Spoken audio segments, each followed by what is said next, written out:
Hi, this is Ruchi Singh from Ruchi Singh Talks. You can connect with me via Ruchi Singh Talks on YouTube, Facebook, Twitter, Instagram, and LinkedIn. I also have a gift for you. You can download my free e-guide. I've shared the link. It has 10 quick and effective ways to manage stress. I want to start with a story. Mullah Nasruddin was on his hands and knees searching for something under a street lamp. So a man came and he, being a nice, helpful man, asked Mullah, "What are you looking for?" So Mullah Nasruddin said, "I'm looking for my house keys." So that guy, he started helping Mullah Nasruddin in his search for the keys. After some time he said, "Where exactly did you lose your house keys?"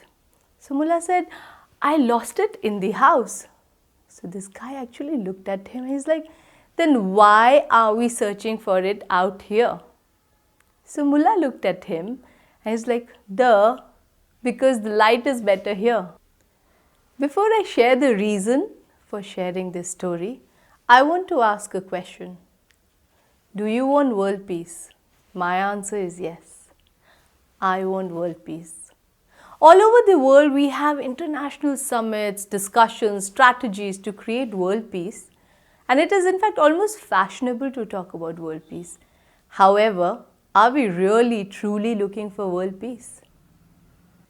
Creating weapons of mass destruction is definitely not the best way to achieve sustainable world peace. I can safely say that our world has never been in a better place in terms of material comfort, medical advancement, technology, which has actually brought the whole world to our fingertips. So by that logic, we should also be happier and more at peace. But that's not really the case, is it? According to World Health Organization, it estimates that around 300 million people worldwide have depression, 50 million have dementia, schizophrenia affects approximately 23 million people. Close to 800,000 people die every year due to suicide. Domestic violence is almost an epidemic. In year 2017, the most recent year for which the complete data is available, 39,773 people died for gun-related injuries in US alone. Terrorism has touched almost all parts of the world. So what can we do? Countless wars have been fought, millions have died. With every new medication found, new complicated diseases are also manifested. With every advancement in technology which makes communication even better, we are getting lonelier than we ever have been. In fact, if name, fame, money were a way to peace and happiness, then there would be no depression, no suicide by movie stars, rock stars, top corporate guys. There was a reason why I began with the story of Mullah Nasruddin. See, Mullah Nasruddin was searching for his house keys out on the street where he had lost his key in the house. So for him to find the keys, he had to search for it in the house, right? Similarly, lasting peace and happiness has to be found within us.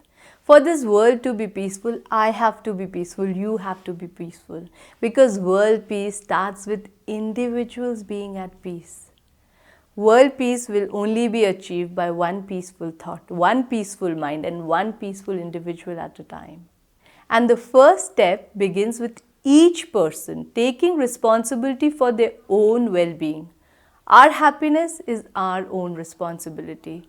Every human being is seeking happiness. The issue is that we are hoping that the external factors will fix our problems and make us happy, give us peace. However, happiness, peace comes from within and not the other way around. So the big question is, what can we do to achieve inner peace? I'll share 4 ways to achieve it. So tighten your seat belts and enjoy. The first one is understanding the power of thought. Thoughts have a very powerful impact on us, and you do not have to take my word for it. Let's do an exercise. I want you to think of an incident in your past when someone hurt you, was rude or insulting.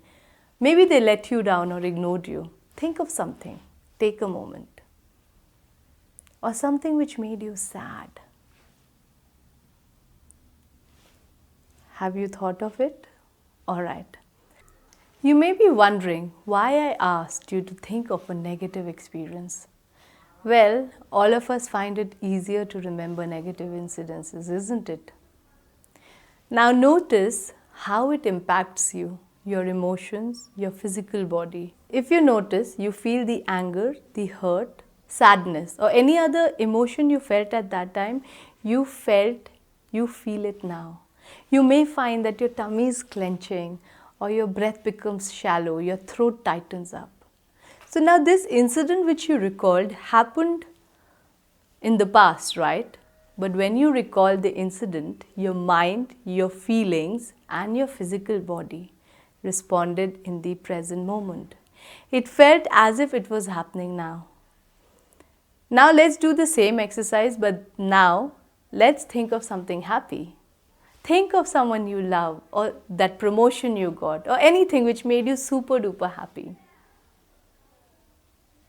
Now again, if you notice, you feel all the emotions in the present moment. Something expands in your heart area.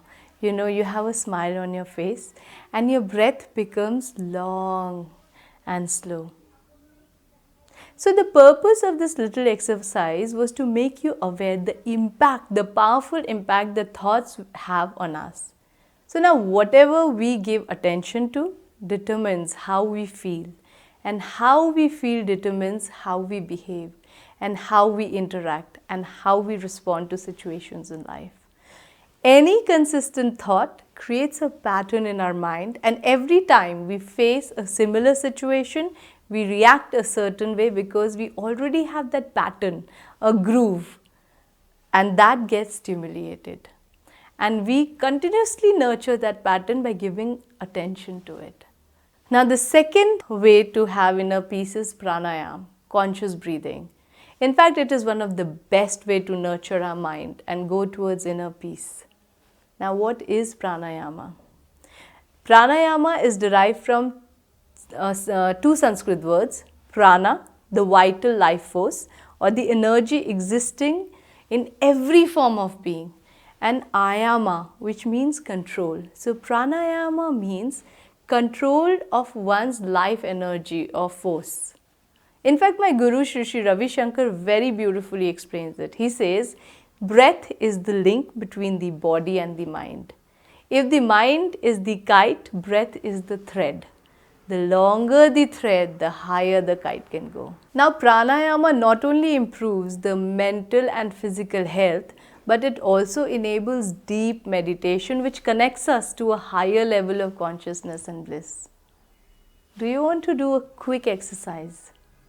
Alright, for a moment, become aware of your breath. You have to do nothing, just focus on your breath, on your breathing.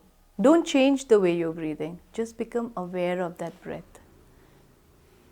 Continue to keep your complete attention on your breath, on your exhalation and inhalation.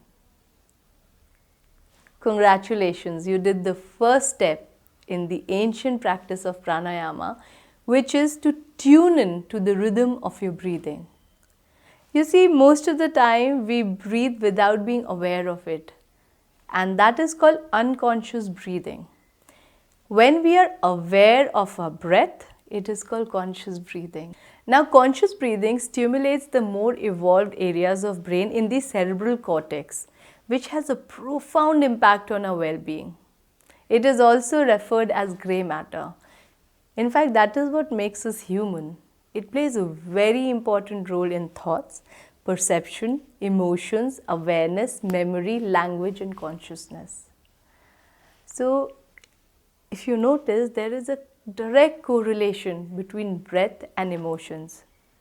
Our breath changes with our emotions. For example, when we are angry, our breath is short and forceful. When worried, it is shallow and rapid. And when we are relaxed or in deep meditation, our breath is slow and smooth. Now, emotions are very subtle, and if I asked you to manage your emotion, it would be very difficult. But Breath, on the other hand, is very tangible and controllable. So now, by being aware of our breath, we can control our mind and get over negative emotions like anger, fear, jealousy. So if you cannot change your emotion, you just have to change the pattern of your breathing, and you will notice that your emotions also change. Now, benefits of pranayama are countless. I will just share one, as it will be beyond the scope of this summit to cover this ancient science. So one is, it removes the deep impressions in the mind.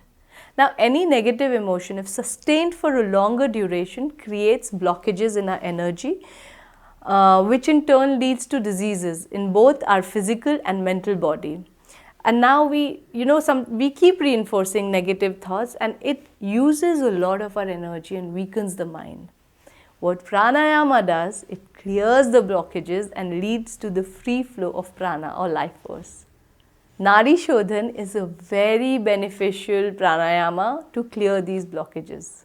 In fact, I can safely say that there is no other practice which has such an immediate impact on our nervous system, brain and mind. Whichever way you breathe, that is the way you think. Whichever way you think, that is the way you breathe. So be very aware of the way you're breathing. This brings me to the third point, meditation. If there is only one thing a person can do for their well-being and peace, I always recommend meditation. The most direct way to experience inner silence and well-being is meditation. In fact, meditation has been a part of my life from my very early childhood. And I'm very blessed to have Sri Sri Ravi Shankar as my guru. He is one of the most prominent and influential humanitarians and peacemakers in today's world, with millions of disciples all over the world. Now, meditation cannot truly be described. It has to be experienced. So I can best describe it in the following way. Meditation is achieving inner stillness, by which our inner consciousness connects to the cosmic consciousness, leading to unimaginable joy, peace and deep rest. And science is now finally catching up to what the saints of ancient India had found close to 5,000 years back. Harvard researchers have found that just 8 weeks of meditation makes measurable changes in the brain regions associated with memory, a sense of self, empathy and stress. It improves learning, cognition, memory and emotional regulation, perspective taking, empathy and compassion. Do you need any other reason to go and start meditating? The fourth step which I want to share is called Nada Yoga. Nada means flow of sound and yoga means union. Nada School of Yoga Rishikesh describes it beautifully. It describes it as the union of individual mind with the cosmic consciousness through the flow of sounds. See, everything in existence vibrates. So we are surrounded by sound all the time. See, all the unresolved emotions and desires we have, they create blockages in our energy channels called nadis. So now by using sound consciously, we can create a profound effect on our physical and mental health. Do you want to see the impact one sound has on our body? Okay, so let's say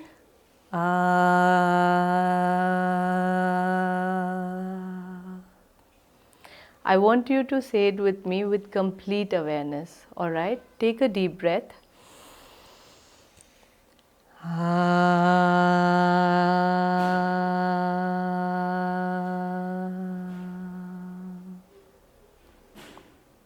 If you do this with complete awareness, you will find that it vibrates at our Manipur chakra or the navel center. Now this is the only place where all the nadis, all the energy channels meet. And this sound A will reverberate through the entire body and energize it. Similarly, every word, every sound has an impact on us, on a certain part of our body. So we have to be aware that every sound, what we say, is going to have an impact, deep-rooted impact on us. So we have to be careful as to what we are reading, what we are speaking, who are we connecting with. because everything has a very direct correlation on us, on our mental peace and happiness. I have given you some very powerful and very doable techniques which if you implement in your life, it will help you towards reaching inner peace and joy. And now let me end with a story. Story of 3 pine seeds. So one pine seed was planted in a forest reserve where it was nurtured with all the right conditions of growth. So over the years it grew to be a giant of a tree. Now the other one was planted in a pot. It was watered and given manure. It also grew, but it grew just a few feet, nowhere close to that giant pine tree. Now the third seed was thrown in a desert and it was never nurtured. So no pine tree ever grew out of that seed. So we all have seeds of happiness, peace and love within us. It is up to us to nurture it. So do not keep postponing your happiness to a later date, because who knows, our own expiry date may come before our date with happiness. So choose to be happy now. We are responsible to manage our own stress and find our own happiness. Meditate, breathe right and smile your way through life. Thank you so much.